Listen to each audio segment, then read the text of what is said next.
जय जय श्री राधे, जय जय श्री कृष्ण। मित्रों, मैं पंडित महेश पाड़ा सिद्धा वृंदावन से आपका अपना चैनल ज्योतिष सेवा वृंदावन, उसी चैनल के माध्यम से आप सभी प्यारे दर्शकों का हार्दिक स्वागत है। आज की बात करते हैं मकर राशि की। जून 2025 का ये महीना कैसा जाने वाला है मकर राशि वालों के लिए। मकर राशि वालों का जून 2025 भैया मकर राशि से 7.5 समाप्त हो चुके हैं। 29 मार्च 2025 को मकर राशि पूर्ण रूप से शनि के 7.5 से मुक्त हो गई है। राहु और शनि का पिशाच योग बना हुआ था, 18 मई को पिशाच योग भी खत्म हो गया। अब राहु की जो स्थिति है वो धन भाव में है और बहुत शुभ पोजीशन में राहु मकर राशि वालों के लिए बैठा है। और शनि महाराज तीसरे भाव में बहुत अच्छी पोजीशन है, ये भी बहुत एक अच्छा लाभ देने के लिए बैठे हुए हैं। तो चलिए पहले बात करते हैं कि ग्रहों की स्थिति क्या है आपके लिए, आपका स्वास्थ्य कैसा रहेगा, आपकी संतान, आपकी शिक्षा, आपका लव रिलेशन, दाम्पत्य जीवन, व्यापार, शादी, भाग्य, कैरियर, नौकरी कैसी रहने वाली है, इस सब की चर्चा करेंगे आज इस प्रोग्राम के माध्यम से। इस वर्ष 2025 में 4 बड़े ग्रहों का राशि परिवर्तन हो चुका है। जो बड़े ग्रह, पहला बड़े ग्रह शनिदेव 29 मार्च को मीन राशि में आए हैं। आपकी 7.5 खत्म हुई, शनि के प्रभाव से आप मुक्त हो गए। 15 मई को गुरु बृहस्पति के स्थान परिवर्तन हुआ, वो आपके 6ठे भाव में मिथुन राशि में आए हैं। 18 मई को राहु और केतु का स्थान परिवर्तन हुआ, राहु कुंभ में और केतु सिंह राशि में पहुंच चुके हैं। क्या परिवर्तन आएंगे जब इस जून महीने की शुरुआत में क्या होगा? गुरु तो मिथुन में ही है, बुध 6 जून को वृष राशि से मिथुन में पहुंचेंगे। सूर्य भी 15 जून को वृष राशि से मिथुन राशि यानी 6ठे भाव में पहुंच जाएंगे। मंगल 6 जून को कर्क राशि छोड़कर सिंह राशि अष्टम भाव में जाएंगे। शुक्र महीने के शुरुआत में मेष राशि में रहेंगे और 29 जून तक वहीं रहेंगे। 29 जून के बाद अपनी वृष राशि यानी पंचम भाव में गोचर करेंगे। ग्रहों की चाल, उसका परिवर्तन आपके सामने, ठीक है। अब बात करते हैं सिलसिलेवार कि मकर राशि के जो स्वामी हैं शनि आपकी राशि से तीसरे भाव में मौजूद हैं। आपकी राशि के स्वामी भी हैं और सेकंड हाउस के स्वामी भी हैं, तीसरे भाव में बैठे हुए हैं। दूसरे भाव में राहु विराजमान है कुंभ राशि में। कुंभ राशि को कहा जाता है कि राहु की ये अपनी मूल त्रिकोण राशि मानी जाती है। तो यहाँ राहु अच्छा प्रभाव देंगे। कुटुंब का भाव, परिवार का भाव है, वाणी पर थोड़ा नियंत्रण आपको रखना पड़ेगा। दूसरे भाव में राहु विराजमान है। चतुर्थ भाव में शुक्र, पंचम से सूर्य बुध, 6ठे भाव में गुरु, पंचम में सूर्य बुध हैं, 6ठे भाव में गुरु बैठे हैं, सप्तम भाव में मंगल बैठा है, अष्टम भाव में केतु बैठा है। देखा जाए तो दूसरे भाव से अष्टम भाव तक सभी ग्रह विराजमान हैं और ये कुंडली जो एक तरह से आप मान सकते हैं पूर्ण रूप से ये काल सर्प योग यहाँ बना हुआ है ये मकर राशि वालों के लिए जून के महीने में। पहली बात करते हैं स्वास्थ्य की, कैसा रहेगा आपका स्वास्थ्य। लग्नेश बनते हैं शनि और शनि है आपके तीसरे भाव में और शनि का तीसरे भाव का गोचर बहुत ही शुभ माना जाता है। शनि पाप ग्रह है और इनके लिए तीसरा, 6वां और 11वां भाव बड़ा शुभ होता है। तीसरे भाव में शुभ माने जाते हैं। एक तो आपकी 7.5 समाप्त होगी भैया, बिल्कुल ख़त्म होगी 7.5। दूसरा, शनिदेव तीसरे भाव में बली माने जाते हैं, तो इसलिए आपकी जो इम्यूनिटी पावर है अच्छी रहेगी। और बुध महाराज जो हमारे शरीर को एक रोग देते हैं, 6ठे भाव के स्वामी बनते हैं, ये भी 6 जून को 6ठे भाव में अपने घर में आ जाएंगे। और भैया जो ग्रह अपने घर में बैठता है वो कभी नुकसान नहीं करता आपको, तो बुध भी यहाँ आपको अच्छा प्रभाव देंगे। और शनि के मित्र शुक्र भी आपके 4th हाउस यानी केंद्र में बैठे हुए हैं, तो स्वास्थ्य तो आपका अच्छा ही रहेगा। मकर राशि वालों को स्वास्थ्य की कोई दिक्कत नहीं है। शिक्षा के लिए बात करते हैं तो शिक्षा के लिए पंचम भाव का विचार करते हैं। पंचम के स्वामी शुक्र बनते हैं जो केंद्र के 4th भाव में अपने घर से पंचम से 12वें भाव में बैठे हैं और 10वें भाव से ये सप्तम भाव में बैठे हैं। तो 12वां शुक्र अच्छा माना जाता है। पढ़ाई लिखाई के लिए ये महीना बहुत अच्छा रहने वाला है आपके लिए। सूर्य बुध की युति इस महीने के आरंभ में वृष राशि पंचम भाव में ही है, सूर्य और बुध दोनों बैठे हुए हैं। तो यहाँ ये बुध आदित्य योग बना रहे हैं, अच्छा योग होता है, शुभ योग होता है ये, और उत्तम शिक्षा का संकेत भी दे रहे हैं। तो बुध यहाँ से 6 जून को अपने छठे भाव में चले जाएंगे, यानी मिथुन राशि के अंदर।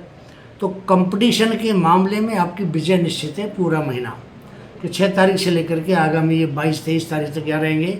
तो 6 से 22 तक कंपटीशन अगर आपका किसी से किसी भी बात में, किसी भी चीज़ में, किसी भी कोई आइटम आप बनाते हैं या मार्केटिंग करते हैं, तो कंपटीशन में भैया देखो आपकी विजय होगी, क्योंकि बुध स्वयं अपने घर के मालिक अपने घर में जा रहा है। कंपटीशन का मालिक कंपटीशन के भाव में अपना घर का बन के बैठेगा, तो आपको जीत दिलाएगा। बुध 6 जून को छठे भाव में चले जाएंगे, अच्छा प्रभाव देंगे, स्वास्थ्य भी अच्छा रहेगा। पंचम भाव का फायदा आपको 29 जून के बाद होगा, क्योंकि पंचम भाव के जो स्वामी हैं ये बनते हैं शुक्र देवता, और शुक्र 29 मार्च को पंचम भाव यानी वृष राशि में गोचर करेंगे। तो आपको वहाँ बैठ करके ये बहुत अच्छा लाभ देंगे। पंचमे शुक्र वृष राशि पंचम भाव में शुक्र ही गोचर करने आएगा, तो आपको और भी बहुत सारे लाभ देगा।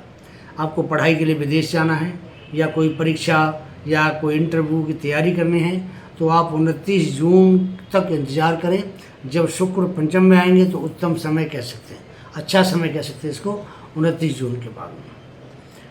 अगर लव रिलेशन की बात करते हैं तो पंचम भाव ही है जो लव रिलेशन का कारक माना जाता है, इसी से पंचम भाव से देखा जाता है। शिक्षा है, संतान है, आपका निर्णय डिसीजन है, लव रिलेशनशिप का है, ये सब पंचम भाव से देखे जाते हैं। शनि स्वयं तीसरे भाव से और पंचम भाव को देख रहा है। शनि कारक ग्रह है आपका राशि से, आपका लगने से, और पंचम भाव को देख रहा है, तो पंचम भाव का प्रभाव तो अच्छा ही करेगा, क्योंकि लगनेश जहाँ भी बैठता है, जहाँ भी देखता है, प्रभाव शुभ करता है, चाहे वो पाप ग्रह हो चाहे शुभ ग्रह हो, क्योंकि लगनेश उस लगन का, उस कुंडली का स्वामी होता है, जहाँ भी बैठेगा अच्छा प्रभाव देगा। शनि स्वयं तीसरे भाव से पंचम को देख रहे हैं महीने के शुरुआत में, कि जो 15 दिन है पहले वाले, आपको अपने पार्टनर को समझने में थोड़ी मिसअंडरस्टैंडिंग हो सकती है, क्योंकि सूर्य वहाँ बैठा है 15 जून तक, और सूर्य के 15 जून तक बैठने से थोड़ी सी आपको अंडरस्टैंडिंग अपने सामने वाले के सामने महसूस होगी, समझ नहीं पाएंगे। लेकिन 15 जून के बाद आपका जो बीच का जो गड़बड़ है वो सब ठीक हो जाएगा। शुक्र भी 29 जून को पंचम में आएंगे, तो आपके सामने वाला अपनी गलती को खुद स्वीकार करेगा। लव रिलेशन में प्यार के अलावा कुछ नहीं होगा, अच्छा ही अच्छा होगा आगे। 15 जून के बाद अच्छा रहेगा आपके लिए, और 29 जून के बाद तो बहुत अच्छा रहेगा। दाम्पत्य जीवन की बात करें तो सप्तम भाव से विचार करते हैं, और सप्तम भाव महीना की शुरुआत में पहले सप्ताह में मंगल देवता यहाँ पे आपके लिए विराजमान है सप्तम भाव के लिए। अब सप्तम में मंगल देव का होना मतलब जो बच्चे पहले सप्ताह में जन्म लेंगे मकर राशि वाले, उनको मांगलिक दोष लगेगा। मंगल यहाँ बैठ के मांगलिक दोष बनाता है, तो मंगल का सप्तम में होना वो भी नीच का अच्छा प्रभाव नहीं दिखाता है। पति पत्नी में वाद विवाद, आपसी कलह जो पिछले काफ़ी समय से चल रही है, क्योंकि मंगल काफ़ी समय से नीच के बैठे हुए हैं यहाँ पे, करीब इनको 3-4 महीने हो गए, तो वो 7 जून को समाप्त हो जाएगी। सप्तम भाव शुभ हो जाएगा, मंगल का क्रोध शांत हो जाएगा, पति पत्नी का दाम्पत्य जीवन में मधुरता शुरू हो जाएगी। अगर भाग्य की बात करें तो भाग्य से बुध आपके छठे भाव में गुरु सूर्य के साथ त्रिग्रही योग बनाकर बैठे हैं। बुध स्वग्रही मिथुन राशि में आएंगे अपने घर में, दृष्टि उनकी 12वें भाव पर होगी। अगर आप इस समय कोई बड़ी यात्रा देश में या विदेश में करना चाहते हैं तो भाई ये देखिए आपके लिए बहुत अच्छा मौका है, आपको भाग्येश दे रहा है, जा सकते हैं, आपको अच्छा मौका दे रहा है आपको। गुरु 12वें घर में के स्वामी बनते हैं और छठे भाव में बैठे हुए हैं, तो यहाँ विपरीत राजयोग बना रहे हैं गुरु महाराज। और सूर्य अष्टम भाव के स्वामी बनते हैं, छठे भाव में बैठे, ये भी विपरीत राजयोग बना रहे हैं। तो बुध भी जो छठे भाव के स्वामी छठे भाव में बैठे हैं, ये राजयोग बना रहे हैं। तो ये तीनों ग्रह आपको विदेशों से अच्छा धन लाभ भी करा सकते हैं, बशर्ते आपका कोई संबंध किसी विदेशी कंपनी से या विदेशी लोगों से है, तो आपको अच्छा धन लाभ हो सकता है। ये त्रिग्रही दृष्टि 12वें घर पे है, तो देखो जी खर्चे का भाव है, तो खर्चा तो कराएंगे, लेकिन कहाँ कराएंगे? शुभ कार्यों पर खर्चे कराएंगे। विवाह है, शादी है, तीर्थ यात्रा है, दान पुण्य, विदेश यात्रा, इन पर खर्चा होगा आपका, बहुत ही शुभ रहेगा।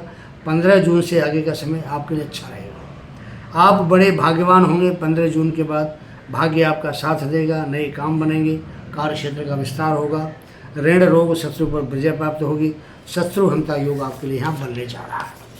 देखिए, आप जो चैनल देख रहे हैं ज्योतिष सेवा वृंदावन, ये आपका देखो अपना चैनल है, हमने तो आपके लिए बनाया है, आप देख रहे हैं। और भाई देखो, जो पहली बार मेरे चैनल पे आया है, मेरा उससे नम्र निवेदन है कि पहली बार आए हैं, ये अंगूठा है, इसको सब्सक्राइब के बटन पर दबाइए और चैनल को सब्सक्राइब करिए। अगर आप चाहते हैं कि हमें नोटिफिकेशन आपके मोबाइल पे अपने पे साथ साथ हमारे प्रोग्राम का मिल जाए, तो बेल आइकॉन है उसको भी दबा दीजिए, लाइक करिए। अगर आपको मेरा प्रोग्राम अच्छा लगता है तो मित्रों को, रिश्तेदारों को शेयर करिए। मैं चाहता हूं कि ये जानकारी आपके साथ, आपके रिश्तेदारों में तो सबको प्राप्त हो, इसलिए बेल आइकॉन को दबाना जरूरी है। अब बात करते हैं कि हमारे संस्थान में अगर आपने अपनी परेशानियों का समाधान पाना है, देखिए परेशानी सबके साथ आती है ज़िंदगी में, ऐसा कोई आदमी नहीं है, कहते ना कि नानक दुखिया सब संसार। परेशानी का रूप अलग अलग है, परेशानी सबके साथ है। आप भी चाहते हैं भाई हमारी ज़िंदगी में क्या परेशानी क्यों आ रही है, हमें क्या करना चाहिए परेशानी से बचने के लिए, तो आप अपनी डेट ऑफ बर्थ भेजिए। सामने हमारा व्हाट्सएप का नंबर आ रहा है, डेट ऑफ बर्थ भेजिए, जन्म समय भेजिए, जन्म स्थान भेजिए, आपका नाम भेजिए, कुंडली बना के आपको सारी समस्या समाधान करेंगे। सरल भाषा में सटीक आपको उपाय मिलेगा हमारे यहाँ से, तो आप कुंडली का विश्लेषण करा सकते हैं। एक बात और, कुंडली का हम जो विश्लेषण करते हैं या कुंडली का जो विवाह शादी के मिलान करते हैं, देखो फ्री सेवा नहीं है, थोड़ा सा चार्ज लेते हैं, वो आपको देना पड़ेगा। फ्री सेवा करेंगे तो फिर हम कहाँ जाएंगे, हमारे साथ भी हमारे खर्चे लगे हुए। थोड़ा सोचना चाहिए ना आपको भी। बहुत से लोग आते हैं फ्री की उम्मीद करते हैं, भैया मैं सबसे हाथ जोड़ता हूँ, फ्री सेवा नहीं कर सकता मैं आपकी। चलिए आगे बात करते हैं, आपके कैरियर की, जॉब की बात करते हैं। कैरियर के स्वामी बनते हैं शुक्र देवता, जो शुक्र चौथे भाव में बैठकर 7वें दृष्टि से देख रहे हैं 10वें भाव को। शुक्र का प्रभाव शुभ होने जा रहा है, तो शुक्र शुभ ग्रह है और शुक्र दैत्य गुरु है। और गुरु जब भी इस दशम को देखेगा तो कार्य क्षेत्र का विस्तार होता है। कला, अभिनय, photography, music, dance, producer, film line के लिए डायरेक्टर, एक्टर ने खाने पीने का सामान, भौतिक सुखों का सामान, जैसे वाहन है, मकान है, आपके घर में फ्रिज है, टीवी है, ये सब भौतिक सुख है। बढ़िया सोफा है, भौतिक सुख है। वस्त्र उद्योग, रेडीमेड कपड़ा उद्योग, वकील, आर्किटेक्ट, सेल्समैन, लोहा दुकानदारी वाले, लेखन का काम करने वाले, टीचर हों, प्रोफेसर हों, अध्यापक हों, सरकारी अथवा उद्योगों में नौकरी करने वाले हों, तेल खदानों में काम करने वाले हों, इंजीनियर हों, ये जो लोग हैं ऐसे जिनका मैंने भी आपको नाम लिया है, इन सब के लिए ये महीना बहुत ही शुभ रहने वाला है। कारण क्या है कि शुक्र की दृष्टि, शुक्र जो दशम भाव का स्वामी है और शुक्र उसको दशम भाव को देख रहा है, तो ये सब काम करने वाले लोगों के लिए बहुत अच्छा समय रहने वाला है।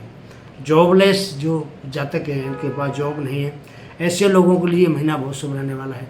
जॉब के आपको ऑफ़र आएंगे, देखिए आपको ऑफ़र मिलेगा, लेकिन आपने छोड़ना नहीं है, और आपने छोड़ दिया तो आपके लिए मुश्किल हो जाएगी। आपको हो सकता है पीछे पछताना भी पड़ जाए। राहु भी दशम भाव को देख रहा है, आपको कंफ्यूज कर सकता है। राहु का प्रभाव अच्छा रहेगा। धन त्रिकोण के 3 भाव होते हैं हमारी कुंडली में, और राहु की जो दृष्टि है वो तीनों भावों पे है। इधर गुरु भी धन भाव में बैठे हैं, धन त्रिकोण में, उनकी भी दृष्टि तीनों भावों पे है। तो भैया देखो, इस महीने धन की तो बरसात होगी, अच्छा धन मिलेगा आपको, सफलता के झंडे गड़ेंगे आपको। राहु देगा आपको यहाँ छप्पर फाड़ के, और गुरु भी देगा आपको छप्पर फाड़ के। आपने हमारा थंबनेल देखा है ना कि छप्पर फाड़ के सफलता मिलेगी, तो गुरु और राहु दोनों आपको छप्पर फाड़ के देने वाले हैं। इधर शनि भी भाग्य को दृष्टि दे रहा है, तो वो भी आपको छप्पर फाड़ के देने वाला है। तो बहुत अच्छा रहेगा प्रभाव आपके लिए, और मकर राशि का ये महीना बहुत भरा पूरा रहने वाला है। एक बात और, जन्म कुंडली में आप अपने शनि की स्थिति को देखिए कि आपकी शनि की पोजीशन क्या है, कैसा है, नीच का है, अस्त है, पाप प्रभाव में है, 6, 8, 12 में तो नहीं चला गया है। और अष्टक वर्ग भी आप जरूर देखें कि अष्टक वर्ग में शनि की स्थिति क्या है, कि शनि जब मीन राशि में गोचर करता है तो अष्टक वर्ग में उसको कितने पॉइंट मिलते हैं। अगर 5 या अधिक पॉइंट हों तो बड़े शुभ हैं आपके लिए, आपको करोड़पति बनाने का अच्छा मौका है। और अगर 4 तक भी पॉइंट आपके आते हैं तो सामान्य प्रभाव देगा, और 3, 2, 1 या 0 अगर जितने पॉइंट आपको मिलते हैं तो देखिए आपके लिए परेशानी रहेगी। उसके लिए आपको अपनी कुंडली का विश्लेषण कराना चाहिए। कुंडली का विश्लेषण करा के शनि की स्थिति देख के उसके उपाय के बारे में आपको जरूर कुछ ख्याल करना चाहिए, उपाय करने चाहिए, तभी आपको शनि से लाभ मिल सकता है। प्रोग्राम कैसा लगा आपको अपनी राय दें। जय जय श्री राधे, जय जय श्री कृष्ण।